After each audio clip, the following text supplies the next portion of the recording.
Établir la liaison pour communiquer avec la population. Depuis le séisme du 12 janvier 2010, c'est devenu un défi quotidien pour les radios et télévisions en Haïti.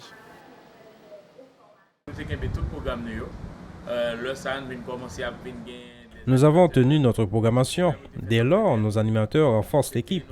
Nous avons travaillé en plein air. Nous étions radio et télé-réalité.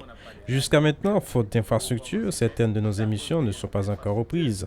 Nous sommes actuellement à plein temps. C'est le matériel de transmission qui a été le plus touché à Radio-Télé-Guinée. Mais ces 2 vannes de diffusion mobile ont créé un véritable miracle. Quelques jours après le tremblement de terre, un véritable studio de fortune s'est construit. Autour du van, des tentes se dressent et peu à peu, les premiers collaborateurs ont fait renaître leur radio des décombres. Un réflexe immédiat, faire passer des messages entre citoyens.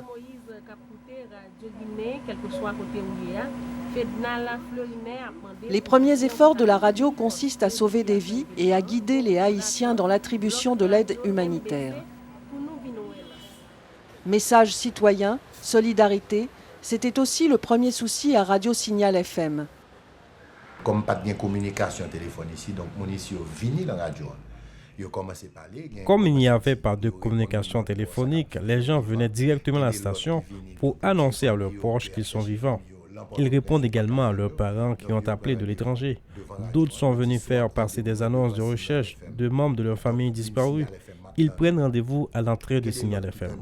Pour d'autres qui ont entendu que la station est en onde, ils viennent solliciter des secours pour leurs parents encore vivants, mais enlisés sous des décombres. Ils ont besoin d'être secourus. Donc, c'est la population qui a pris ses doigts sur la radio. Donc, au fait, c'est population qui t'a pris doigt sur la radio.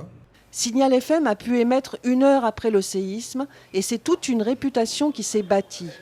Des hommages qui rappellent pour toujours cet événement tragique, mais qui placent aussi l'auditeur au centre des intérêts de la radio. Une solution qui passe depuis 11 ans par Internet. Signal FM, ce n'est pas pour moi encore. Je n'ai pas de radio.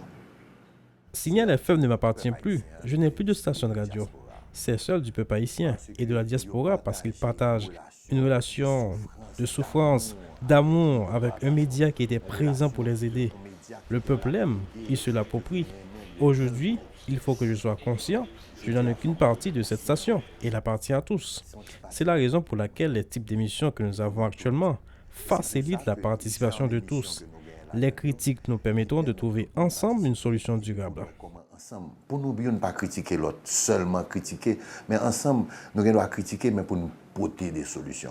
Aujourd'hui, la radio a 20 ans et si ces programmes sont redevenus classiques, le souci de la prestation de services est resté, avec une large participation de la diaspora.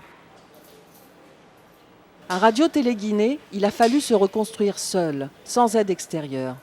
Et si on n'est pas encore tout à fait dans le numérique, l'inauguration le 29 septembre 2011 des locaux refaits presque à neuf rappelle que la chaîne tout en créole a su rattraper ses objectifs, entrer dans la modernité et élargir la couverture nationale et internationale.